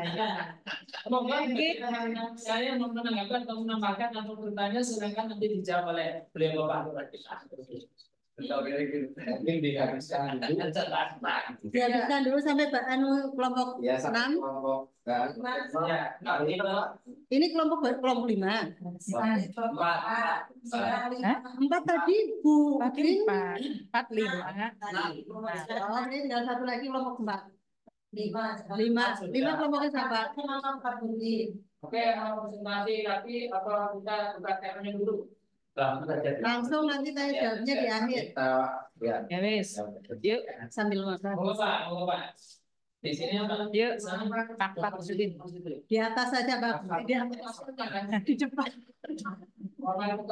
Di depan Pak. Ya, siapa?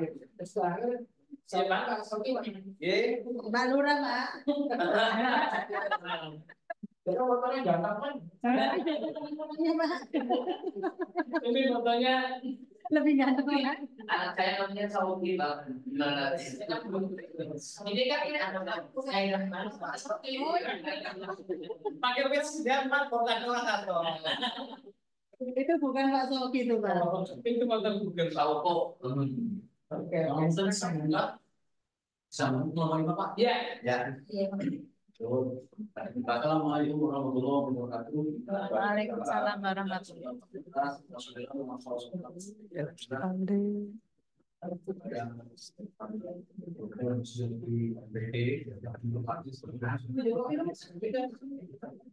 Kemudian kepada rekan-rekan teman-teman yang mudah-mudahan seluruh dalam Indonesia atau pihak ini sebenarnya selalu kali paham karena mengurus soal kami dari kelompok 5 satu Pak Udin, kemudian yang kedua Pak Muhammad Hasan Mustafa, kemudian di bagian untuk bagian materi penilaian prestasi kerja. Ini sebenarnya kurang pas buat kami karena saya walaupun saya juga masih pakar tiga, kemudian juga masih luar negeri. Nanti dalam penilaian khusus ini mungkin kami hanya menerima tambahan saja, tidak menerima pertanyaan. Kalian bakal saya menjawab. Kita ada menerima masukan saja. Untuk itu selengkapnya akan disampaikan oleh Al-Mukarram Bapak. Oh iya. Muhammad Hasan Bapak. Kene Al-Mukarram dikmen bojo manding. Biasanya kalau sedang datang dari Sunnah jadi. kepada Bapak Hasan pengobrol di silakan. Baik, terima kasih. Assalamualaikum warahmatullahi wabarakatuh. Yang kami hormati dan yang saya muliakan Bapak Dr. Sudadi nanti selaku dosen Alhamdulillah dan Anda dan saya selalu. Amin. Amin. Ya Bapak Ibu serta teman-teman yang kayak tadi khususnya Orang ngantuk. baik Ibu dan lain-lain sudah memberikan tempat di SMA Negeri 3 ini.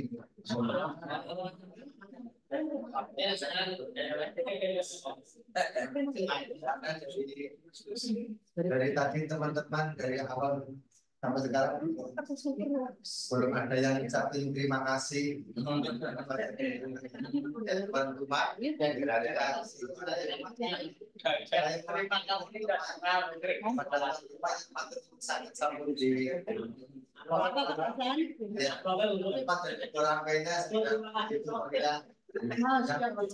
Iya,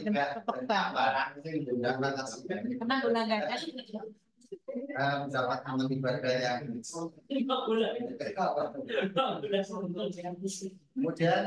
kemudian kami akan mempresentasikan yang kebetulan dalam hal ini sebenarnya yang tadi yang disampaikan penilaian prestasi kerja, kami pun masih banyak penilaian tentang kerja kita, khususnya saya dan Pak Sudin. Apa yang disampaikan tadi memang ya kita introspeksi bareng-bareng lah, karena kita masih banyak belajar. Oleh karena itu nanti apa yang kami sampaikan atau mungkin yang kami tulis banyak kekurangan dan kelebihan, ya itulah kelebihan kekurangan kami. Langsung saja, kebetulan kami dicatat oleh Pak dosen yaitu materinya penilaian tentang prestasi kerja. Memang prestasi kerja harus ada penilaian karena untuk memotivasi kita sampai seberapa jauh kekurangan dan kelebihan kita. Kalau ada kekurangan mari kita tingkatkan, kalau ada kelebihan mari kita kurangi. Dan perlu kita ketahui bahwa apa itu penilaian prestasi kerja? Penilaian prestasi kerja adalah suatu proses penilaian secara sistematis yang dilakukan oleh pejabat penilai terhadap sasaran kerja dan perilaku kerja pegawai atau karyawan. Sementara kita di sini semuanya ya pegawai, ya ada pegawai pemerintah atau bukan pemerintah. Ya semuanya tadi apa yang dikatakan oleh teman-teman bahwa apapun bentuknya penghasilan kita adalah yang disyukuri, karena yang dari oleh Pak Agnes itu belum tentu banyak menjadi ya tapi sedikit lagi ya itu lebih baik. Apalagi kalau banyak itu lebih berkah. Karena kebetulan ya maaf, istri saya juga kerja apa yang disampaikan ya, alhamdulillah banyak refilan gitu Pak. Jadi guru betul ya. Yang saya setiap hari juga kadang-kadang untuk sekolah saja bensin aja kurang, tapi malah kadang-kadang disampaikan lagi. Ya, alhamdulillah.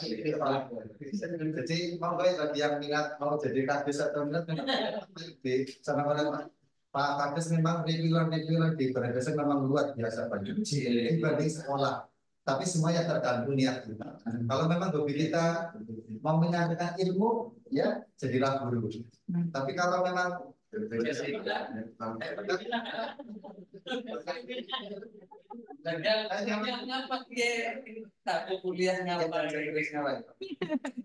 prestasi kerja adalah hasil kerja yang dicapai oleh setiap orang karyawan persatuan organisasi sesuai dengan sasaran kerja pegawai dan perilaku kerja.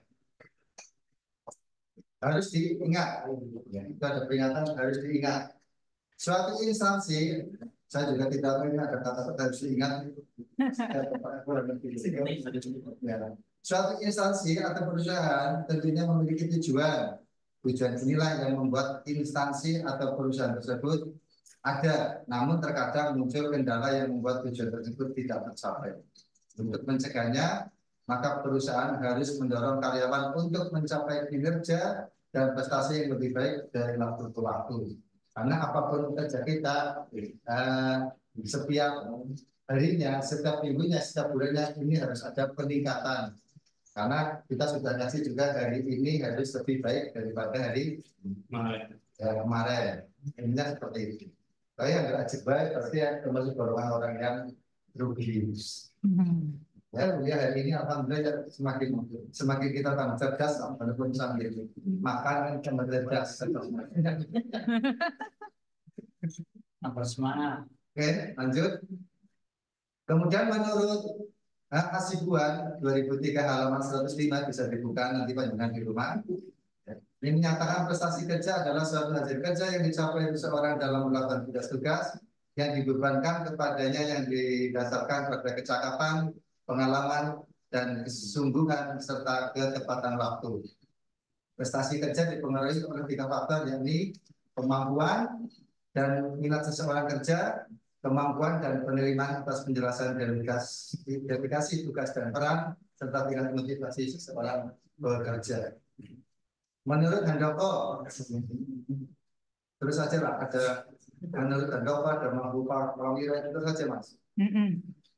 Next. Ya next. Aku banget slide-nya gue 29. Itu memang asal kamu saya buka. Langsung menurut Hasibuan dari ketiga Mas. Nah, menurut Hasibuan 2095, indikator penilaian prestasi kerja meliputi. Saya baca secara garis besarnya saja. Ya, ada kesetiaan. Nanti panjenengan bisa baca di bawah apa? 2 kejujuran. Next. 3 kedisiplinan. 4 kreativitas. 5 kerjasama. 6 kepemimpinan. 7 kepribadian. 8 prakarsa. 9 kecakapan. 10 tanggung jawab. Kemudian ada tujuan dan manfaat penilaian prestasi kerja, ini menurut Mahbubah Prawira juga. Di antaranya 1 adalah perbaikan kerja. Bagaimanapun kita perlu ada evaluasi kerja atau perbaikan kerja. Karena jangan kerjanya ajib baik. Karena saya sendiri jadi anak buah sering dimarahi oleh kepala karena kerjanya kurang.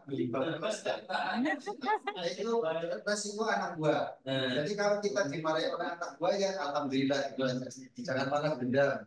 Ya, disyukuri saja karena masih ada peringatan. Tapi kalau terlanjur kita dicorkan baik kan kita jadi dosa. Ya. Termasuk kepala sekolah jangan mentang-mentang jadi kepala sekolah kemudian setelah berdewa kita berikan dulu sampai luar.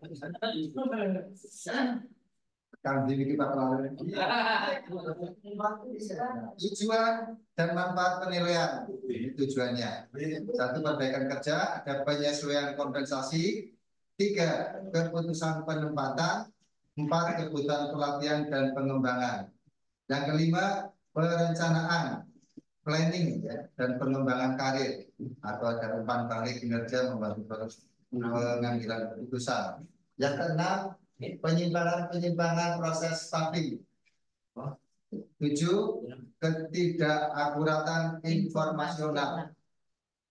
8. Kesalahan rancangan pekerjaan. 9. Kesempatan kerja yang sama, tantangan-tantangan eksternal, dan yang 11 umpan balik pada SDM. Itu hampir sama, bukan aja Mas. Hambatan-hambatan. Next ke hambatan, Mas. Hambatan-hambatan. Terus. Ya, Nah, ini. Hambatan-hambatan dalam penilaian prestasi kerja. Di sini saya ambil dari bukunya Handoko 2007 halaman 40 mengatakan bahwa ada 5 kendala dalam melakukan penilaian kerja kinerja, yaitu halo efek. Halo efek apa nanti bisa dibaca. Yang kedua, ada kesalahan kecenderungan terpusat. 3. Bias terlalu lunak dan terlalu keras. 4. Prasangka pribadi. Yang kelima, pengaruh kesan terakhir. Nepotisme gue mau. Halo, penilaian prestasi kerja harus dikaitkan dengan usaha pencapaian kinerja yang diharapkan, karena pada dasarnya merupakan salah satu faktor kunci guna mengembangkan suatu organisasi secara efektif dan efisien. Karena adanya kebijakan atau program penilaian prestasi kerja, berarti organisasi telah memanfaatkan secara baik atas sumber daya manusia yang ada dalam organisasi. Penilaian kerja sangat bermanfaat bagi dinamika pertumbuhan organisasi secara keseluruhan. Melalui penilaian tersebut, maka dapat diketahui bagaimana kondisi real pegawai dan kinerja. Next, langsung ke kesimpulan. Karena hampir sama ini. Yang terakhir yaitu lanjutan kesimpulan.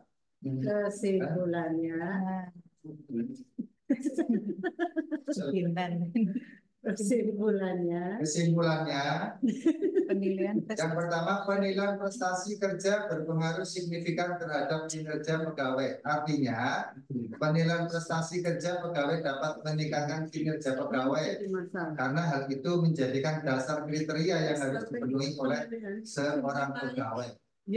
Kedua, penilaian prestasi kerja pegawai memegang peranan penting bagi keberhasilan organisasi dalam meningkatkan profesionalisme, efisiensi, dan efektivitas penyelenggaraan tugas, sehingga hasilnya dapat meningkatkan kinerja pegawai dalam melaksanakan tugasnya. Yang ketiga, penilaian prestasi dan disiplin kerja mampu memberikan kontribusi yang efektif terhadap peningkatan kinerja, karena penilaian prestasi dan disiplin kerja merupakan salah satu kriteria yang dinilai dalam proses kegiatan. Demikian yang dapat kami sampaikan. Mudah-mudahan bisa untuk menambahkan ilmu pengetahuan buat kita, yaitu tentang prestasi kerja. ya, itu tadi pemahaman ini. Mudah-mudahan apa yang dapat kami sampaikan menambah pengetahuan bermanfaat bagi kita semua. Karena masih banyak pelajar yang bertanya, yang monggo kalau ada yang bertanya, kita tidak bisa menjawab ya, ada Pak Tusi. Terima kasih atas perhatiannya. Kurang lebihnya mohon maaf. Assalamualaikum warahmatullahi wabarakatuh. Waalaikumsalam. Terima kasih kepada Pak Sawasan yang telah memaparkan adanya prestasi penilaian dari kerja. Sebenarnya bilang sekali, makanya kalau ngomong bertanya juga asal sudah membaca terjawab sebenarnya. Jadi ini, tapi mungkin diskusi atau mungkin menambahkan, mungkin juga masih kurang lengkap barangkali, terutama bagi teman-teman jasa yang biasa menilai bawahannya, wah ini kurang kan? Silakan monggo untuk diskusi kita buka. Nanti kalau sedang kosong, langsung kita kembalikan ke Bapak dosen. Terima kasih.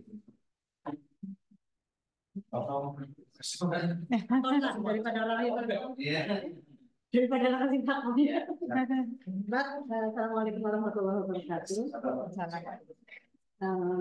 Pak dosen yang terhormat, yang pertama yang ingin saya tanyakan ini terkait dengan karir nih Pak. Ini kalau kita di Kementerian Agama ini kelihatannya motivasi untuk berkarir rasanya pegawai Pak. Karena apa namanya kita kalau kemarin seperti yang disampaikan Pak dosen, ketika menjadi kepala madrasah umur 32 tahun menjadi kepala madrasah, dia akan berhenti menjadi kepala madrasah kalau sudah 60 tahun atau pensiun. Nah, sehingga yang bawahannya kayaknya nggak ada kesempatan. Nah, ketika ada CAT, kepala madrasah sudah masuk, ketika tidak ada lowongan, maka tidak akan pernah diangkat. Itu yang terjadi. Nah, saya kemarin, termasuk saya Pak, saya itu kemarin sudah ikut CAT pengawas. Ya, saya sudah diklat pengawas juga. Sudah mengantongi sertifikat. Tahu ada moratorium pengangkatan pengawas. Padahal pengangkatan pengawas itu kan sampai umur 52 tahun. Nah, akhirnya banyak teman-teman yang kemarin diklat akhirnya berguguran karena tidak bisa. Terus yang kepala madrasah, kemarin kebetulan teman-teman saya yang CAT bareng itu yang kepala madrasah, mereka sudah pada lolos CAT, tapi tidak bisa mengajukan untuk menjadi kepala madrasah karena tidak ada kuota. Nah, karena nggak ada kepala madrasah yang kosong. Nah, akhirnya teman-teman yang di bawahnya pada ketika ada informasi pengangkatan kepala, pengangkatan pengawas, pada oke Pak, lah males, ujung-ujungnya juga nggak pernah diangkat, nah kayak gitu. Ini kalau yang di lingkungan kita. Nah, mungkin Pak Sauki mungkin bisa memberikan gambaran seperti apa mungkin ya di tempat yang lain untuk berkarir gitu. Saya hanya bercerita ketika di tempat saya seperti itu. Terus kemudian untuk prestasi kerja, yang kedua ya Pak Hasan. Ini prestasi kerja juga penilaian prestasi kerja kayaknya juga standarnya sama Pak. Ketika kita mengisi SKP, itu walaupun sebagus apapun kinerja kita, ini ujung-ujungnya sih penting naik ya Pak Sari, sih penting naik, tidak mungkin dapat nilai yang tinggi itu kan. Kalau masalahnya Pak, loh, kamu kan baru umur 32, nanti sampai 60 tahun kalau langsung nilainya tinggi, lah nanti akhirnya penilaian prestasi pun kayaknya tidak pernah dinilai secara objektif, tapi yang penting naik saja Pak, yang penting naik gitu kan, nanti sampai 60 tahun soal mentok kayak gitu kan. Nah itu untuk SKP, karena SKP itu kan termasuk penilaian prestasi kerja dari kepala madrasah lah seperti itu. Nah yang kebijakan-kebijakan seperti ini yang menjadikan jadi iklim di lingkungan kerja menjadi budaya kerjanya kayaknya kurang gerut gitu loh. Jadilah dia yang ogah-ogahan saja, ya gajinya sama, tukinya sama, sertifikasinya sama.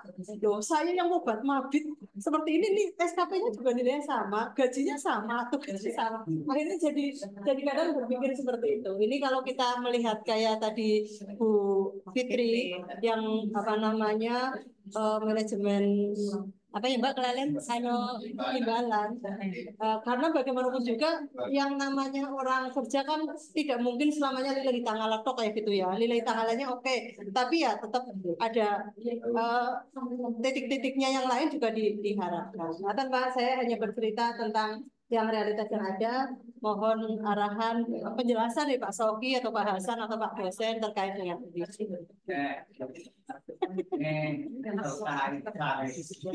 Sebaiknya seperti apa kalau di lembaga sekolah? Nunggu saya kepengen daftar kepala sekolah pertama, tidak ada rolling gitu. Kok tidak seperti kepolisian, tidak seperti di tingkat kecamatan itu kan 5 tahun, 2 tahun itu paling 3 tahun sampai 5 tahun harus sekolah gitu. Itu di instansi lain dan itu. Loh, kok di sekolah ya kadang melihat seperti ini. Kepala sekolah ini dalam pengembangan sekolahnya ini semakin maju, maka dipertahankan. Cuma tidak ada batasan, apalagi yayasan. Apalagi yayasan, betul. Ya, bukan pulang ke yayasan nggak pernah jadi lagi jadi pemain. Yayasan keluarga saya namanya Mas Surya. Di situ ada MI, MTS, kemudian ada TK. MTS ini kepala sekolahnya itu sudah dari 2006. Wih, saya biarkan sampai 2026 ya. Ya Allah, 20 tahun Tapi ada masa jabatan. Nggak tahu prosesnya, dia itu orang Baturaden, kemudian dinasnya Supiu, ganti kan jauh sekali. Maka dia minta kepada pihak kemenang waktu itu, ya dengarkan dulu ya. Saya memposisikan kelas. ini muridnya pada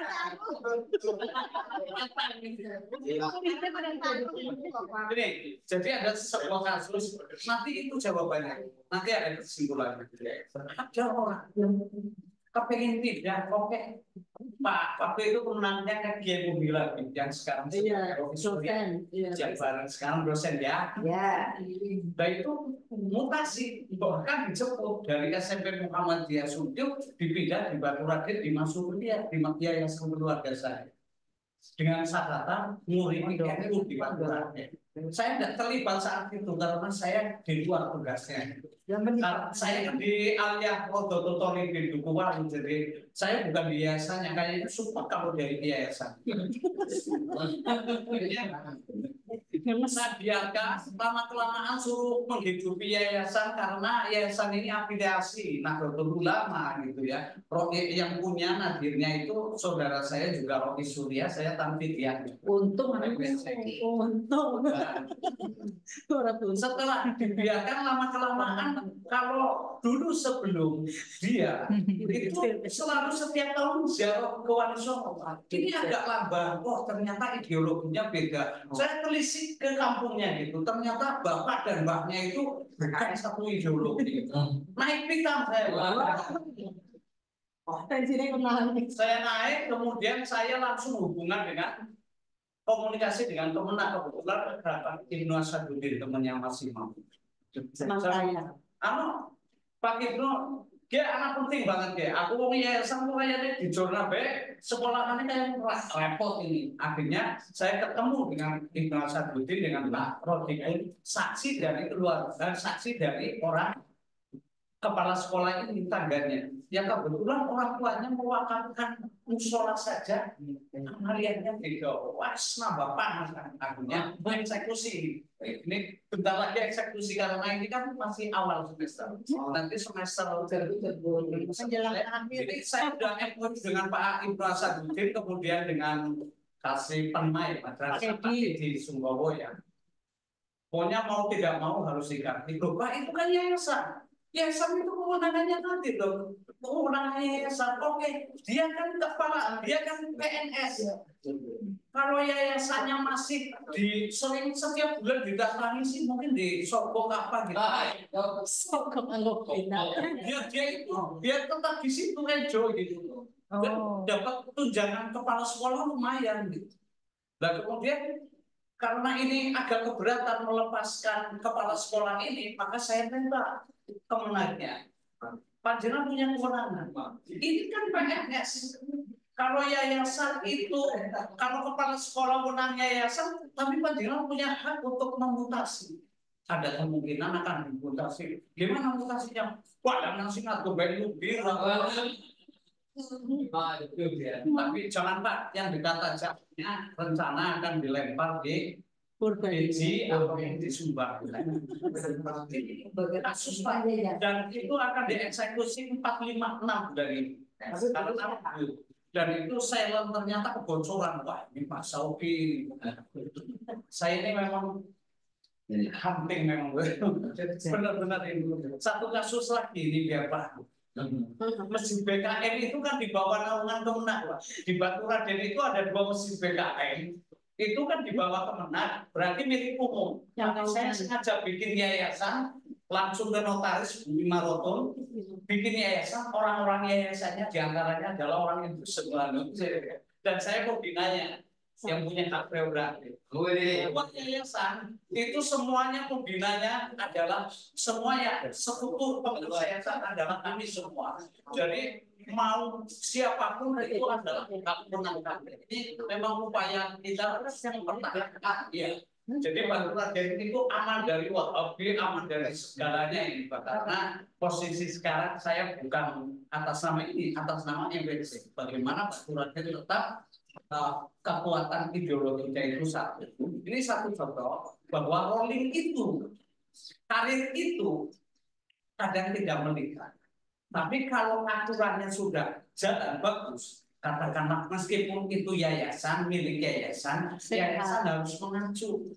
Bosnya siapa, uang sekanti, anak murid bisa digajikan karena dari bos. Guru-guru swastanya banyak, berarti gajinya sedikit. Kalau muridnya banyak, dapatnya banyak. Ini kan negara.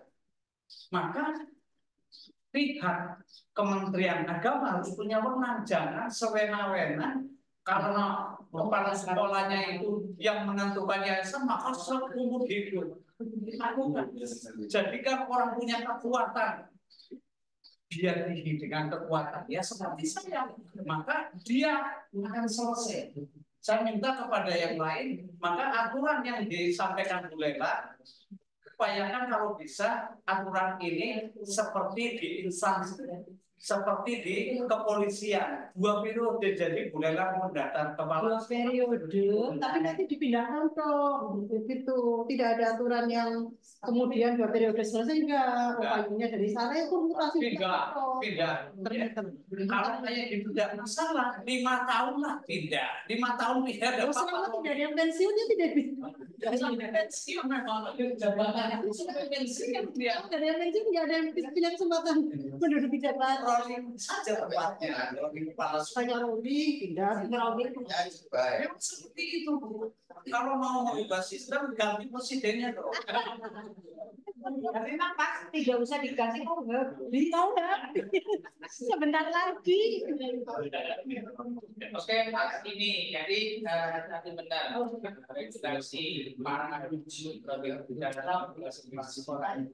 memang beda antara kepakaran dan pendidikan. Iya. Itu regulasinya kalau kan itu tidak jelas dua kecuali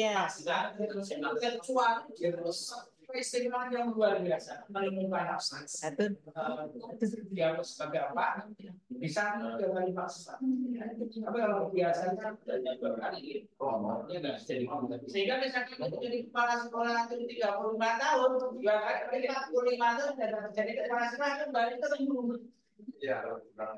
untuk itu ada kepala sekolah SMA 1 waktu 19 tahun tidak adanya masa selain tentang nasional masih ada nasional itu dia hanya 2 kali periode kemudian jadi ditempatkan itu stres akhirnya stres dia di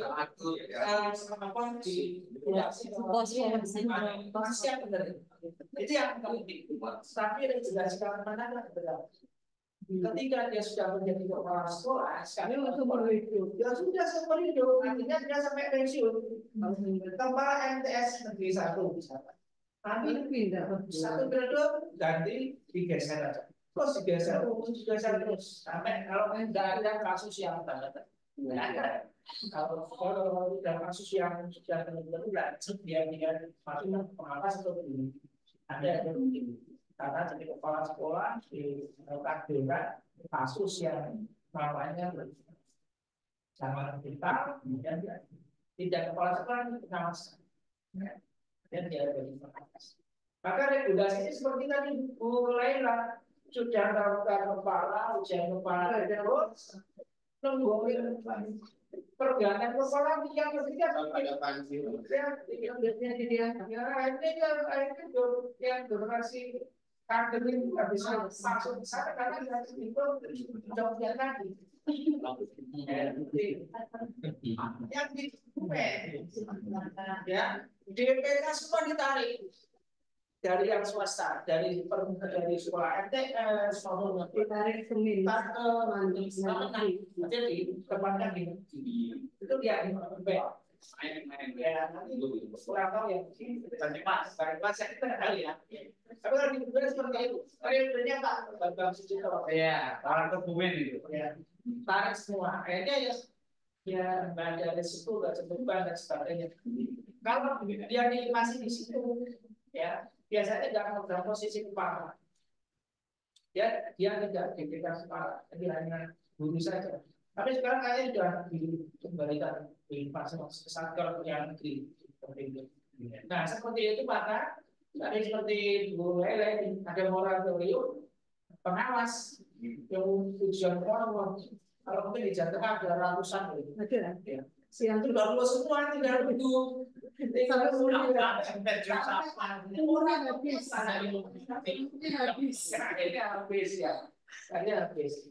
juga pengurang itu sekarang kan regulasinya sebagai para siswa itu juga merangkap sebagai supervisor. Saya kira bagus itu untuk mengurangi ini. Saya sebagai pengawas saya kira sebagai dibebankan kepala sekolah sebagai supervisor sebagai administratif. Jadi sekarang kepala sudah nggak ngajar lagi kan? Iya. Kalau dulu harus dibebani 16 jam ya. 6 jam yang akan dibebani 6 jam. Sekarang dari kepala juga supervisor jadi memang ini ya maaf ya kelas dramanya itu profesional dalam pengembangan karir apa ada kerja yang mau jadi guru ya pembinaan karirnya macam ya prestasi perlu pembinaan nasional juga nggak bisa berkarir. karir dipantau dulu kan kesempatan tuh kemana orang-orang sektor sekolah seperti teman saya yang kepala kemenang itu keseluruhan sudah lama Karena nggak ada kuota. saya bilang boleh sih boleh lah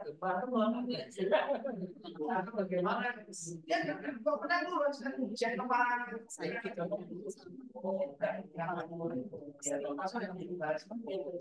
kadang pembinaan karir itu kalau yang proses yang program itu sendiri militer itu pembinaan karirnya jelas para sisi orang ini atau dan terus berjenjang dia dan yang karena memang perkembangan jelas sampai jelas karena yang jelas Indonesia dan Malaysia nah untuk guru kepala ini akhirnya banyak yang juga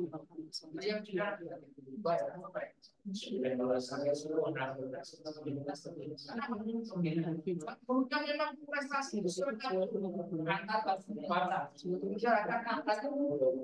dan sebagainya jadi saya cenderung jadi semua ini nanti ada peluang dari yang ASN atau ada uang para sedangkan ini selama karena kombinasi ada tapi kemudian yang kedua tentang terkait penilaian prestasi. Nah, itu ada unsur subjektivitas. Kalau nggak ada unsur subjektivitas di pendak tahun munggah KT atau dari tahap sampai nanti 4A sampai 4B kalau terus seperti ini negara negara kan jebolannya anggaran baru pakai dulu karena dulu kan angka kenaikannya 2 tahun sekali ya Pernah, iya. Sekarang kan nggak ada 4 tahun. 2,5. Nah, ada yang 4 tahun barangkali. 4 tahun, kalau dulu 2 tahun. Ibu itu 4 tahun merah.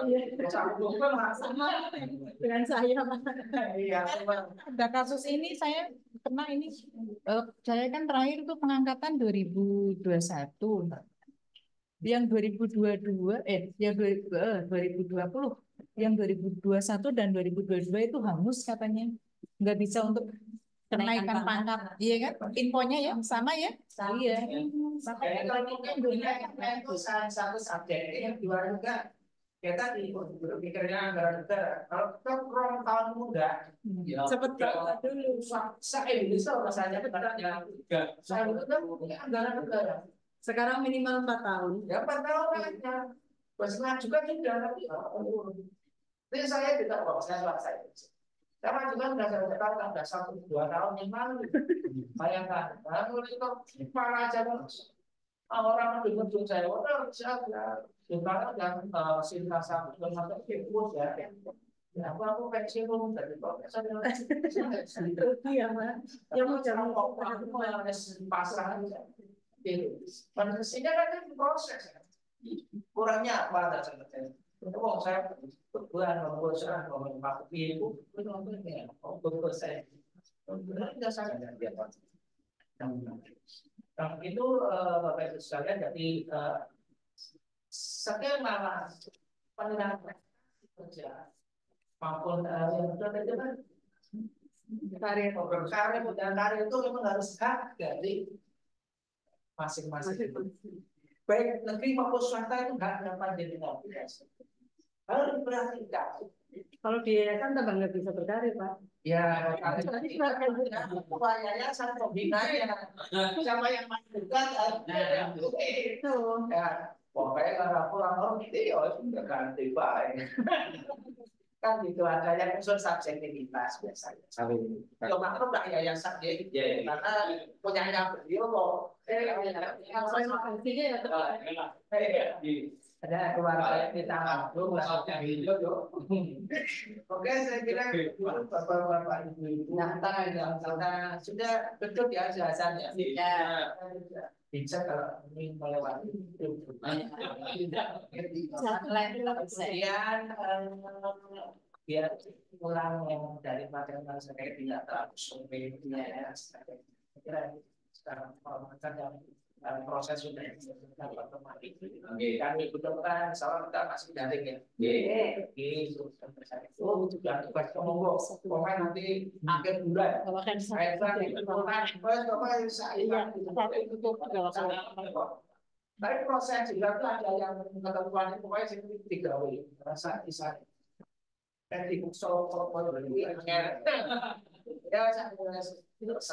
Minimal 25 ya, Pak? Ya, boleh. Kayak 15-20. Oh, boleh ya, Pak. Alhamdulillah. Alhamdulillah. Santai malah. Ya, sudah. oke, saya kira dan saya